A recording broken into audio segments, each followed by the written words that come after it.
আসসালামু আলাইকুম। দুপুরের শীর্ষ সংবাদে স্বাগত জানাচ্ছি আমি শাহনাজ পারভীন। লিবিয়া উপকূলে ২৬ বাংলাদেশি নিয়ে নৌকাডুবি ৪ মরদেহ উদ্ধার। সোমবার শেখ হাসিনার রায় সরাসরি দেখবে গোটা বিশ্ব। গাজীপুরে গ্রামীণ ব্যাংকে পেট্রোল বোমা নিক্ষেপ। নির্বাচনে সবার জন্য লেভেল প্লেইং ফিল্ড নিশ্চিত করতে চায় কমিশন সিইসি। ঢাকা বোর্ডে ফেল থেকে পাস ৩০৮ শিক্ষার্থী, জিপিএ 5 পেলেন ২০১ জন। বরিশালে ছাত্র শ্রমিক সংঘর্ষের জেরে সব রুটে বাস চলাচল বন্ধ। আবু সাইদ হত্যা সাবেক ভিসি সহ ৩০ জনের বিরুদ্ধে সাক্ষ্য। সিলেটে মধ্যরাতে অ্যাম্বুলেন্স ও বাসে অগ্নিসংযোগ। মিছিলের প্রস্তুতিকালে কুমিল্লায় নিষিদ্ধ ছাত্রলীগের ৪৪ নেতাকর্মী আটক।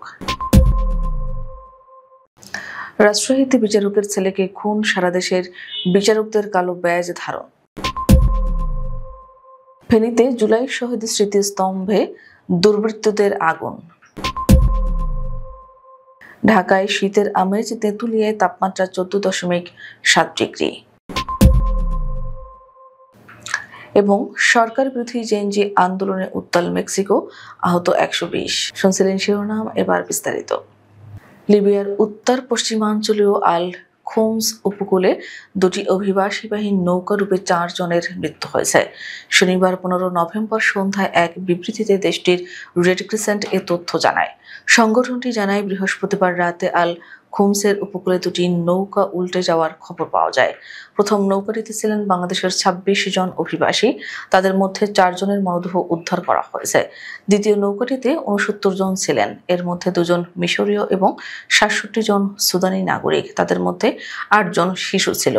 তবে দুর্ঘটনা কবলিত ২ নৌকায় থাকা ৯৫ জনের মধ্যে বাকি ৯১ জনের সবাইকে জীবিত উদ্ধার করা গেছে কিনা এ বিষয়ে কোনো তথ্য এখনো জানা যায়নি। রেড ক্রিসেন্ট আরও জানায়, দুর্ঘটনার খবর পাওয়া মাত্রই ঘটনাস্থলে উদ্ধারকারী দল পাঠানো হয়। দলটি মরদেহ উদ্ধার ও জীবিতদের উদ্ধার করে চিকিৎসা সেবা প্রদান করে। জাতিসংঘের আন্তর্জাতিক অভিবাসন সংস্থা জানায়, চলতি বছর মধ্য ভূমধ্যসাগর পাড়ি দিতে গিয়ে ১,০০০-এর বেশি অভিবাসীর মৃত্যু হয়েছে। ২৪শে জুলাই গণহত্যার দায়ে মানবতা বিরোধী অপরাধের মামলায় সাবেক প্রধানমন্ত্রী শেখ হাসিনা সহ ৩ জনের মামলার রায় ঘোষণা হবে সোমবার। আর এ রায় সরাসরি দেখতে পাবে গোটা বিশ্ব। একই সঙ্গে ঢাকার বিভিন্ন স্থানে সংস্কৃতি মন্ত্রণালয়ের উদ্যোগে বড় পর্দায় এ বিচার কাজ দেখানো হবে। রোববার এমনটি জানিয়েছে আন্তর্জাতিক অপরাধ ট্রাইব্যুনাল ও সংস্কৃতি মন্ত্রণালয়ের একটি সূত্র জানায়, মানবতা বিরোধী অপরাধের মামলায় শেখ হাসিনা, সাবেক স্বরাষ্ট্রমন্ত্রী আসাদুজ্জামান খান কামাল ও সাবেক আইজিপি চৌধুরী আবদুল্লাহ আল মামুনের রায় শোনার অপেক্ষায় গোটা জাতি। বাংলাদেশের দিকে তাকিয়ে বিশ্বের অনেক দেশ, তাই এ রায় সরাসরি সম্প্রচার করা হবে, যেন এই বিচার কাজ আগামীর জন্য একটি উদাহরণ হয়ে থাকে। এছাড়া রাজধানীর গুরুত্বপূর্ণ বিভিন্ন পয়েন্টে বড় পর্দা বসাবে সংস্কৃতি মন্ত্রণালয়, ফলে ঢাকাবাসী সহজে এই বিচার কাজ দেখতে পারবে। গাজীপুরের শ্রীপুরে গ্রামীণ ব্যাংকের একটি শাখায় পেট্রোল বোমা নিক্ষেপ করেছে দুর্বৃত্তরা। তবে এতে কেউ হতাহত না হলেও ব্যাংকের সাইনবোর্ড সহ গুরুত্বপূর্ণ কাগজপত্র পড়ে গেছে। গতকাল শনিবার ১৫ নভেম্বর দিবাগত রাত ২:৩০টার দিকে উপজেলার মাওনা ইউনিয়নের বারুতোপা বাজারে গ্রামীণ ব্যাংক শাখায় এই ঘটনা ঘটে। গ্রামীণ ব্যাংক মাওনা বাজার শাখার ব্যবস্থাপক রেহেনা বেগম বলেন, ব্যাংকের বেশিরভাগ কর্মকর্তা-কর্মচারী ব্যাংকেই রাত যাপন করেন। রাত আনুমানিক ২টার দিকে ৭ থেকে ৮ জন যুবক অতর্কিতভাবে এসে পরপর ৩টি পেট্রোল বোমার বিস্ফোরণ ঘটায়। একটি পেট্রোল বোমা সীমানা প্রাচীরের ভেতর ও ২টি বোমা সীমানা ঘেঁষে বিস্ফোরিত হয়। এতে ব্যাংকের সাইনবোর্ড ও জানালায় আঘাত করে ভেতরে চলে আসে। এতে সাইনবোর্ড ও গুরুত্বপূর্ণ কাগজপত্র পড়ে গেছে। আমাদের চিৎকারে আশপাশের লোকজন এগিয়ে এসে আগুন নিয়ন্ত্রণে আনে। তিনি জানান, তাদের কেউ আহত হননি। খবর পেয়ে ঘটনাস্থল পরিদর্শন করেছে পুলিশ। বিষয়টি নিশ্চিত করে শ্রীপুর থানার ভারপ্রাপ্ত কর্মকর্তা মোহাম্মদ আব্দুল বারিক। আসন্ন ত্রয়োদশ জাতীয় সংসদ নির্বাচনে কমিশন সবার জন্য লেভেল প্লেইং ফিল্ড নিশ্চিত করতে চায় বলে জানিয়েছেন প্রধান নির্বাচন কমিশনার এএমএম নাসির উদ্দিন। তিনি বলেছেন, খুব শিগগিরই নির্বাচনের মুখোমুখি হব। সামনের নির্বাচনকে গ্রহণযোগ্য ও স্বচ্ছ করতে সবার সহযোগিতা দরকার। সবার জন্য লেভেল প্লেইং ফিল্ড করতে চায় কমিশন। রোববার 16 নভেম্বর সকালে রাজনৈতিক দলগুলোর সঙ্গে নির্বাচন কমিশনের দ্বিতীয় দিনের সংলাপের সূচনা বক্তব্যে তিনি একথা বলেন। এ সময় সিইসি দলীয়ভাবে আচরণবিধি প্রতিপালনের আহ্বান জানান। চলতি বছরের এইচএসসি ও সমমান পরীক্ষার খাতা চ্যালেঞ্জ বা উত্তরপত্র পুনর্নিরীক্ষণের ফল প্রকাশ করেছে ঢাকা মাধ্যমিক ও উচ্চ মাধ্যমিক শিক্ষা বোর্ড। পুনর্নিরীক্ষণে নতুন করে জিপিএ 5 পেয়েছেন 201 জন শিক্ষার্থী। এছাড়া আগে ফেল করেছিলেন এমন 308 শিক্ষার্থী ফল পুনর্নিরীক্ষণে পাশ করেছেন। রোববার সকাল 10:30টার দিকে এই ফল প্রকাশ করা হয়। পুনর্নিরীক্ষণের ফল প্রকাশের মাধ্যমে অনেক শিক্ষার্থীর ফলাফল উল্লেখযোগ্য পরিবর্তন এসেছে বলে জানিয়েছে শিক্ষা বোর্ড। 2025 সালের উচ্চ মাধ্যমিক সার্টিফিকেট ও সমমান পরীক্ষার পুনর্নিরীক্ষণের ফল প্রকাশ করা হয়েছে। এই তথ্য জানান ঢাকা শিক্ষা বোর্ডের পরীক্ষা নিয়ন্ত্রক অধ্যাপক এস.এম. কামালউদ্দিন হায়দার। বরিশালে ছাত্র শ্রমিক সংঘর্ষ ও ব্যাপক বাস ভাঙচুরের পরিপ্রেক্ষিতে রোববার 16 নভেম্বর সকাল থেকে অভ্যন্তরীণ ও দূরপাল্লার সব রুটে বাস চলাচল অনির্দিষ্টকালের জন্য বন্ধ করে দিয়েছে মালিকপক্ষ। এতে সাধারণ যাত্রীরা চরম ভোগান্তিতে পড়েছেন। বরিশাল জেলা বাস মালিক গ্রুপের সভাপতি মোশাররফ হোসেন জানান, কোনো উস্কানি ছাড়াই শিক্ষার্থীরা শ্রমিকদের উপর হামলা চালিয়ে বহু বাস ভাঙচুর ও অগ্নিসংযোগ করেছে। বিভিন্ন কাউন্টারও ক্ষতিগ্রস্ত হয়েছে। তিনি বলেন, লাখ লাখ টাকা ক্ষতির মুখে মালিকরা দিশেহারা।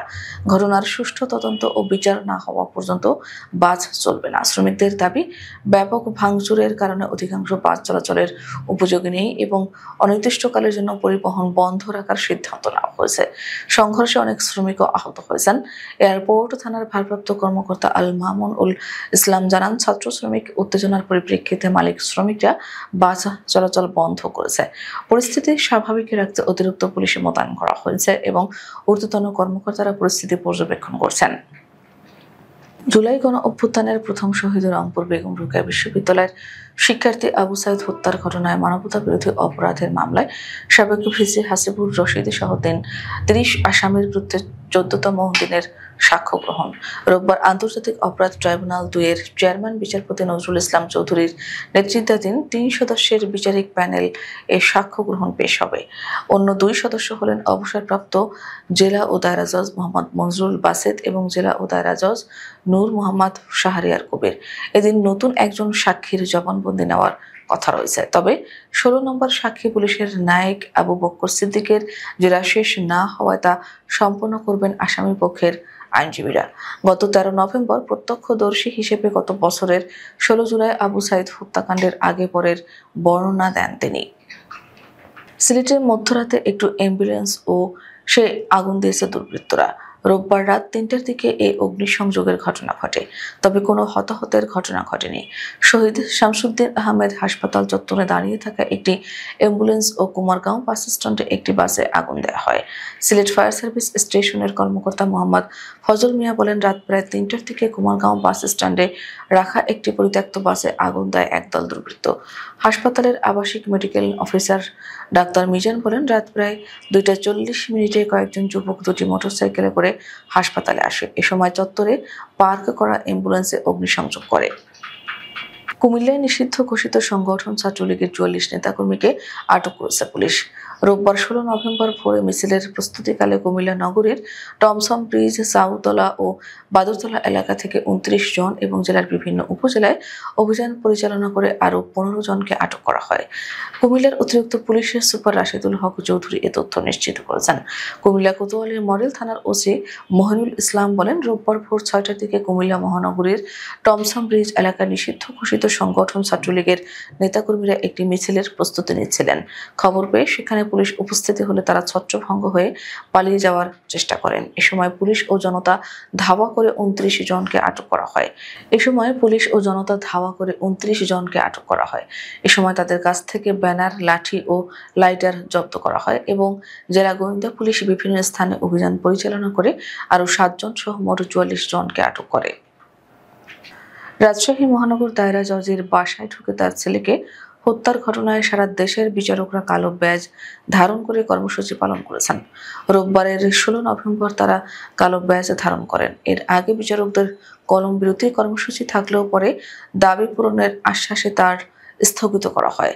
শনিবার 15 নভেম্বর রাতে এই সিদ্ধান্ত নেওয়া হয়েছে।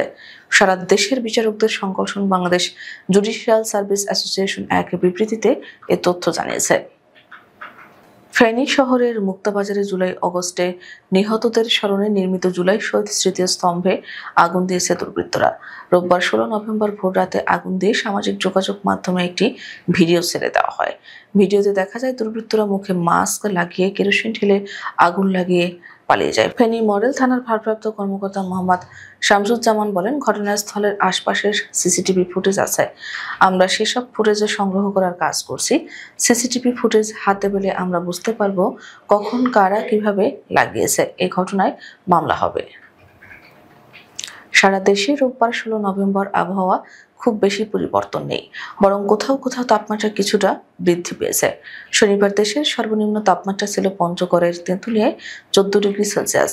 আজ সেটি বেড়ে হয়েছে 14.7 ডিগ্রি সেলসিয়াস। রোববার সকাল 7টা থেকে পরবর্তী 6 ঘন্টার জন্য ঢাকা ও পার্শ্ববর্তী এলাকার জন্য আবহাওয়ার পূর্বাভাসে আবহাওয়া অধিদপ্তর জানায়, সকাল 6টায় রাজধানীতে তাপমাত্রা ছিল 19.4 ডিগ্রি সেলসিয়াস। এ সময় বাতাসে আর্দ্রতা ছিল 86%। আবহাওয়া অধিদপ্তর জানিয়েছে, রাজধানী ঢাকার তাপমাত্রা 18.7 ডিগ্রি সেলসিয়াস থেকে বেড়ে আজ হয়েছে 19.4 ডিগ্রি সেলসিয়াস।